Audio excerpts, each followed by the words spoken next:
Welcome back to Pen Micro. This exercise is going to be about how to practice doing a venous anastomosis with the anastomotic coupler. The coupler is probably the single uh, biggest advance in our ability to do microsurgery reliably because it takes away one of the unreliable aspects of it, which is the occasional venous thrombosis, and really makes it much, much better. There have been studies that look at coupled anastomosis and hand-sewn anastomosis that show that they're equivalent, and quite frankly, I can't imagine that that's possible because this just works so much better. Now, one of the problems with the coupler is it requires a whole new set of skills that are difficult to sort of practice in real time. And so, along with the themes of this course, we want to figure out a way to practice putting on the anastomotic coupler, putting a vein on the coupler outside the OR so that you have these skills in your muscle memory. Okay, so what we have here is a 3.5 millimeter coupler that's on a straight hemostat, and we're basically using that hemostat as a handle. Now, obviously, in a normal surgery, you'd have a coupler applied, but this mimics that and allows you to still rotate and move the coupler freely.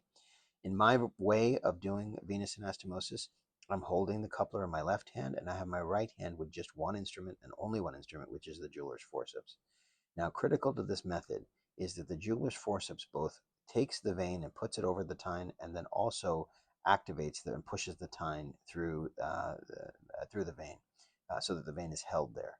And in order to do that, you want to get used to practicing basically pushing an imaginary vein down on the coupler. And I find that residents sometimes struggle with this. So the way to do that is to have your tine straight up and down, and basically have the jeweler's forceps touch the tine and push down, and you're using the tine to open your jeweler's forceps. You can hear click, and you want to be able to just get used to doing that around all of them and get used to moving your hand through every time. So if you're holding the jewelers too tightly, it won't allow it to open. Too loosely, and you won't get that scrape. And what you want to hear is that little scrape of metal on metal. And that is what's going to allow you to break the tension and allow this to push through the vein. All right, now we have to actually get a vein. And for that, we're going to use this readily available, relatively cheap napkin. And essentially what we've done is created a little series of rectangles. And I've used a colored marker here to outline these. And you can see a bigger description of how we got these and the measurements for these on our website. But essentially what we're going to do is then cut those rectangles out. And here we go. And here's our new vein. And so essentially here's one rectangle, one ply of this napkin. Okay, so these are the four. And each one of these is going to represent half of a vein. So we want to make sure you're keeping everything in mind. And with this method, you want to get used to being able to move your left hand. So sometimes surgeons use another assistant to hold the coupler, and they're using two hands to actually put the vein in. And that's a perfectly acceptable method as well. The reason I like to do this with my left hand holding this and just my right hand applying the vein through the coupler is that I can then basically move the coupler and use that hand. It's very difficult to communicate to a second person how to move it. And part of what this exercise is about is getting used to the movement of the coupler and the movement of the vein in the coupler. So we're going to now apply this vein, quote unquote, through the coupler. And part of this is getting used to how to do that. Now, with the first time, you have free movement of the device. And after every vein or half a vein that's put in through here, there we go, one tine down. And while this isn't exactly the same as a vein, it is similar in the sense that if you pull too hard, you'll tear. Now, sometimes here you need to release the tension, and so we'll take a micro scissors and create a little barrel stave. I actually do this in real veins too, and that relieves some of the tension as this is going around. And we just take our time. The whole purpose of this exercise is to get used to using these instruments in this fashion.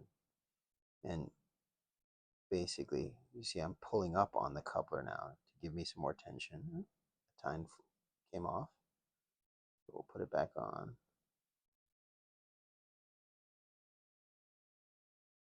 Now, the one thing about a napkin is if the tines fall off and you put it back on too many times, it'll start to shred. So this is not an easy exercise by any means, and that's important for you to understand. This should be hard. It's hard by nature. It's hard to pick this tissue up. It's hard to put it through the tines. It's hard to keep it there. And that's important because doing a vein is actually hard the first dozen or so times, I would say. It's not an easy thing to do. The reason we start off with a 3.5 is that the smaller the coupler, the harder this part is to actually get the vein without actually get it through is challenging. All right, now I'm going to unfurl the vein here a little bit, or what we're calling a vein. There we go.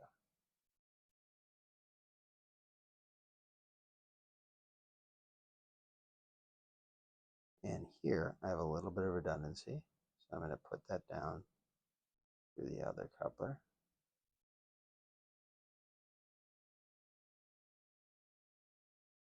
Now, this is a relatively inexpensive napkin, so it's going to shred a little bit more.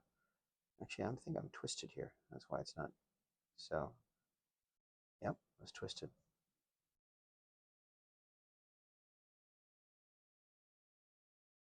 So, in a similar fashion to what is real life, we want to make sure we untwist. There we go. And since I put those tines through initially, I'm going to pull a little bit further out so I get a fresh part of the vein. And there my new tines are put through. This little bit of extra, we're going to unfurl.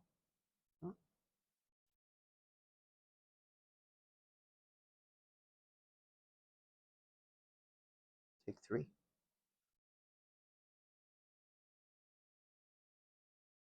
All right, so that's one side of the vein done. Now,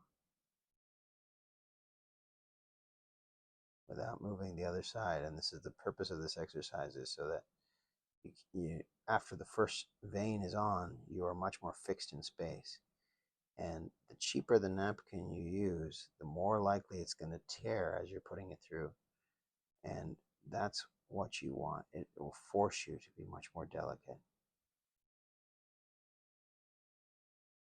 And you want it to be that putting on the vein in real life is easier than putting on this napkin. And in many ways it is.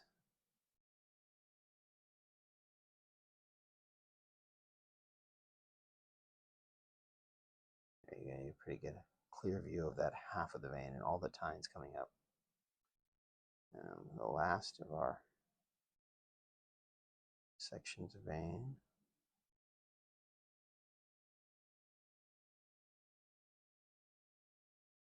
This is one area where I find that both I and my residents struggle, which is to pick up the vein through the coupler.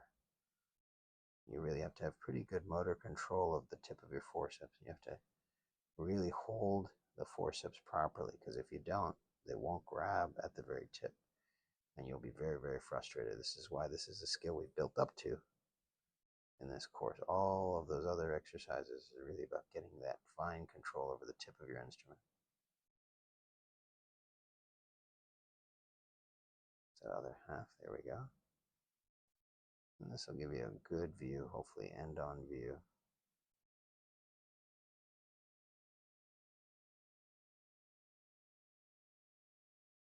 Of what this is going to look like. And you can kind of just pull on this.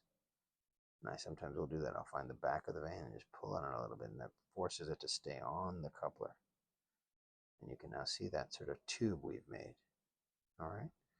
And so obviously we could activate this and bring these two together. If we do that, though, we won't be able to use the coupler again. So I usually don't do that, but you can get a good idea of what we're talking about here. That's essentially it for this exercise.